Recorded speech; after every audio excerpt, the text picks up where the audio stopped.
Oh, my God, how does it happen in this poor old world, that thou art so great, and yet nobody finds thee, that thou callest so loudly, and nobody hears thee, that thou art so near, and nobody feels thee, that thou givest thyself to everybody, and nobody knows thy name. Men flee from thee and say they cannot find thee. They turn their backs and say they cannot see thee. They stop their ears and say they cannot hear thee. Hans Dank, circa 1520.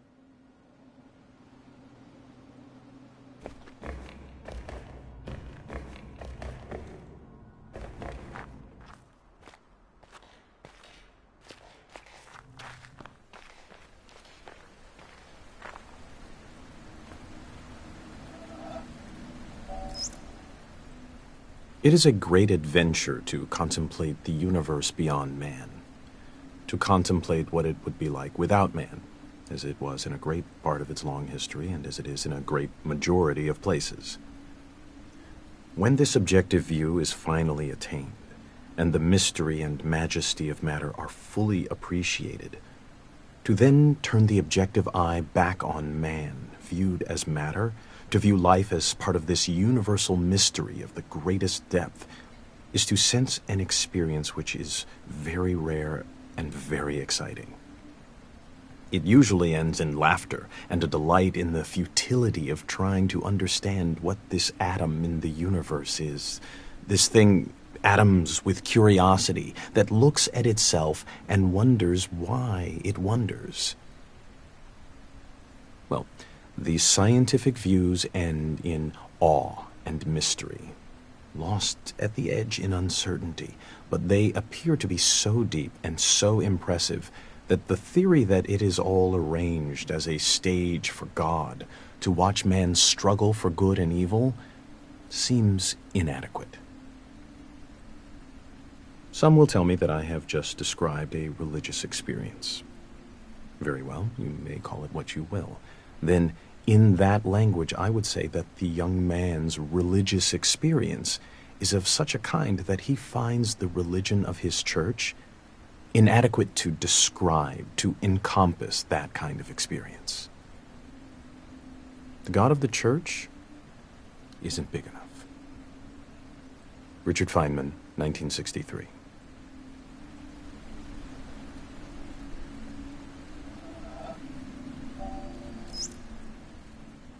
Imagine if all the tumult of the body were to quiet down, along with all our busy thoughts about earth, sea, and air.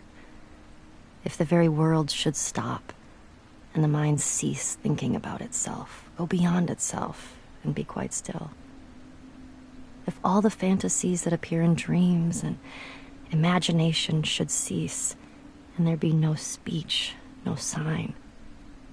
Imagine if all things that are perishable grew still.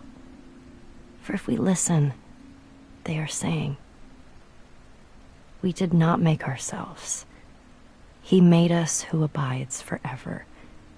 Imagine then that they should say this and fall silent, listening to the very voice of him who made them, and not to that of his creation, so that we should hear not his word through the tongues of men, nor the voice of angels, nor the clouds' thunder, nor any symbol, but his very self, which in these things we love, and go beyond ourselves to attain a flash of that eternal wisdom which abides above all things. And imagine if that moment were to go on and on, leaving behind all other sights and sounds but this one vision, which ravishes and absorbs and fixes the beholder in joy, so that the rest of eternal life were like that moment of illumination which leaves us breathless.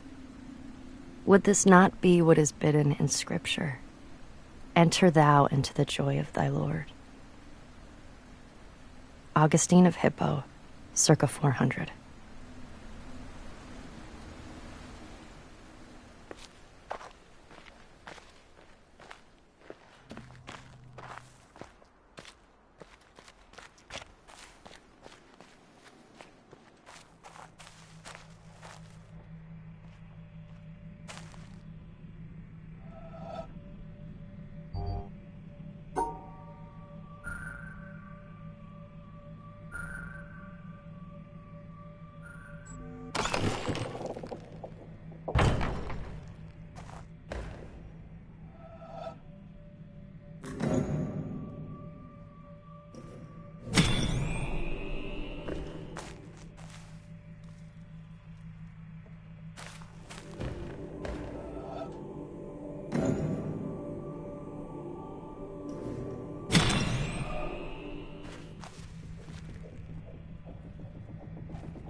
Your question is the most difficult in the world.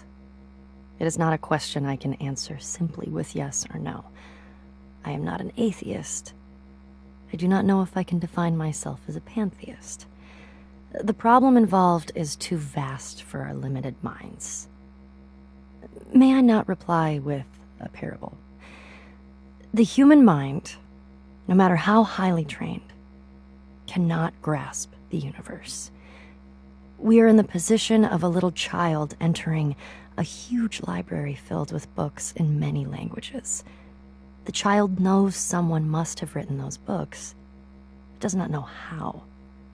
It does not understand the languages in which they are written. The child dimly suspects a mysterious order in the arrangement of the books, but doesn't know what that is. That, it seems to me, is the attitude of the most intelligent human toward God. Albert Einstein, 1930.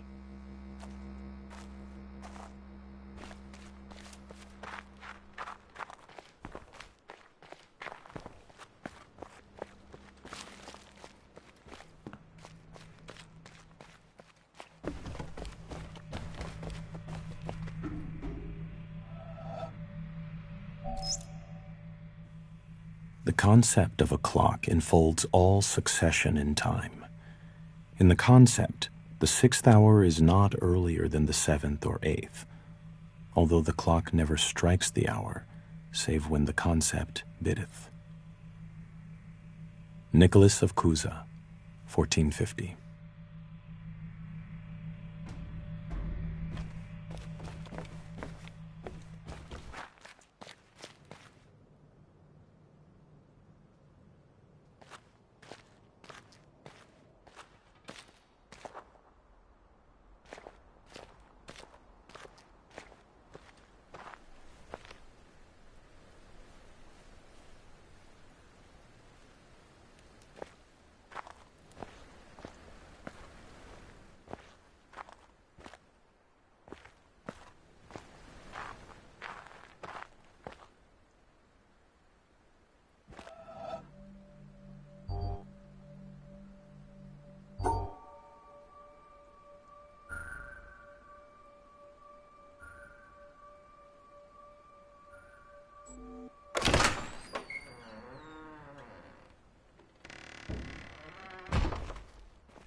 As scientists, we realize that color is merely a question of the wavelengths of ethereal vibrations. But that does not seem to have dispelled the feeling that eyes which reflect light near wavelength 4800 are a subject for rhapsody, whilst those which reflect wavelength 5300 are left unsung. We have not yet reached the practice of the Laputans who, if they would, for example, praise the beauty of a woman or any other animal, they describe it by rhombs, circles, parallelograms, ellipses, and other geometrical terms. The materialist, who is convinced that all phenomena arise from electrons and quanta and the like, controlled by mathematical formulae, must presumably hold the belief that his wife is a rather elaborate differential equation. But he is probably tactful enough not to obtrude this opinion in domestic life. If this kind of scientific dissection is felt to be inadequate and irrelevant in ordinary personal relationships, it is surely out of place in the most personal relationship of all, that of the human soul to a divine spirit. Arthur Eddington, 1927.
The most beautiful experience we can have is the mysterious. It is the fundamental emotion that stands at the cradle of true art and true science. Whoever does not know it, and can no longer wonder, no longer marvel, is as good as dead and his eyes are dimmed. It was the experience of mystery, even if mixed with fear, that engendered religion. A knowledge of the existence of something we cannot penetrate, our perceptions of the profoundest reason and the most radiant beauty, which only in their most primitive forms are accessible to our minds. It is this knowledge and this emotion that constitute true religiosity.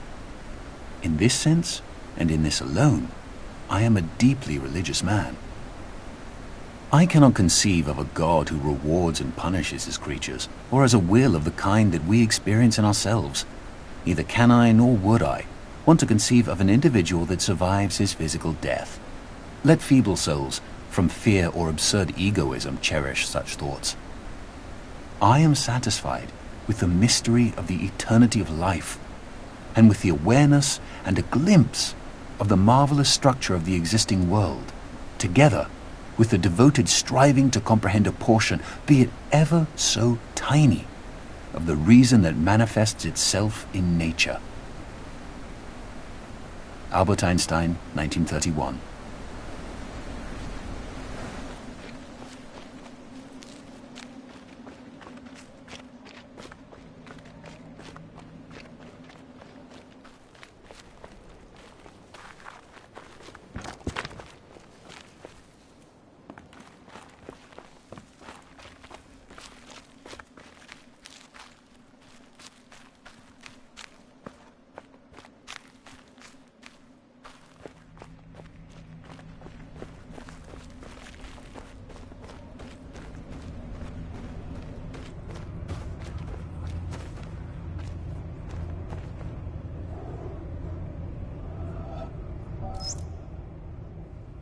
Up there, you go around every hour and a half, time after time after time.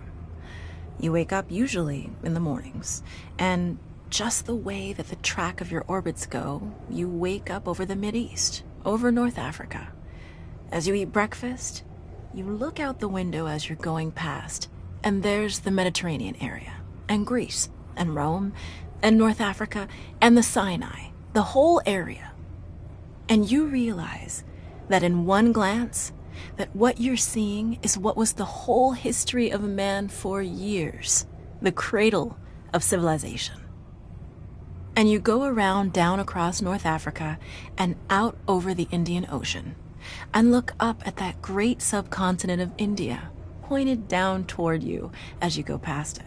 And Ceylon off to the side, Burma, Southeast Asia, out over the Philippines, and up across that monstrous Pacific Ocean. Vast body of water. You've never realized how big that is before. And you finally come up across the coast of California and look for those friendly things. Los Angeles and Phoenix and on across El Paso. And there's Houston. There's home. And you look, and sure enough, there's the Astrodome. And you identify with that, you know? It's an attachment. And down across New Orleans, and then looking down to the south, and there's the whole peninsula of Florida laid out. And all the hundreds of hours you spent flying across that route, down in the atmosphere, all that is friendly again. And you go out across the Atlantic Ocean and back across Africa. And you do it again, and again, and again. And that identity, that you identify with Houston, and then you identify with Los Angeles, and Phoenix, and New Orleans, and everything. And the next thing you recognize in yourself is you're identifying with North Africa. You look forward to that. You anticipate it. And there it is. That whole process begins to shift of what it is you identify with. When you go around it in an hour and a half, you begin to recognize that your identity is with that whole thing, and that makes a change.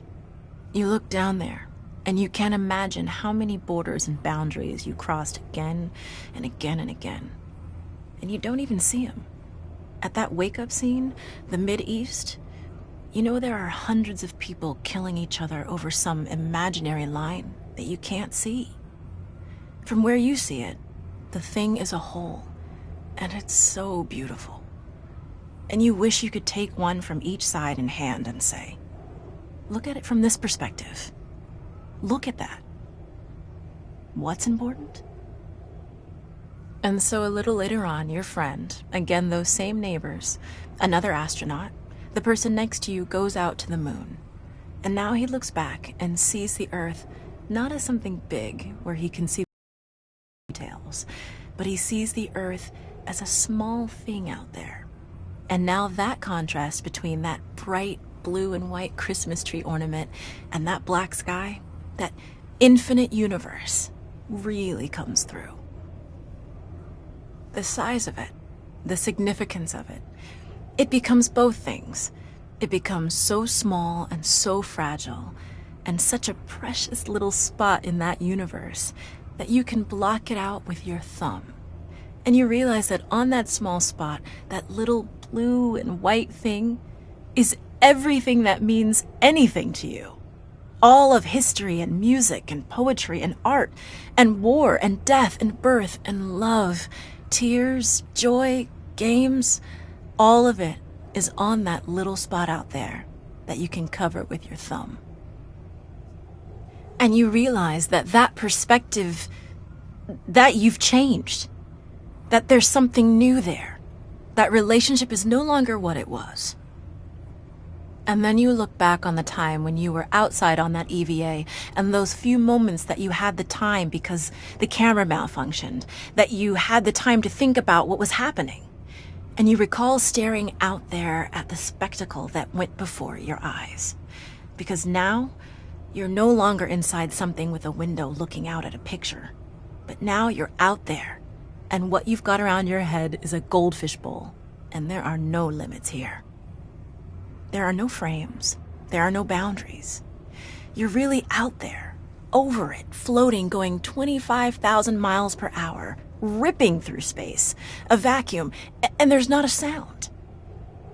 There's a silence, the depth of which you've never experienced before.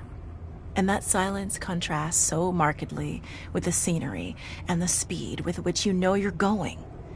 That contrast, the mix of those two things, really comes through. And you think about what you're experiencing and why.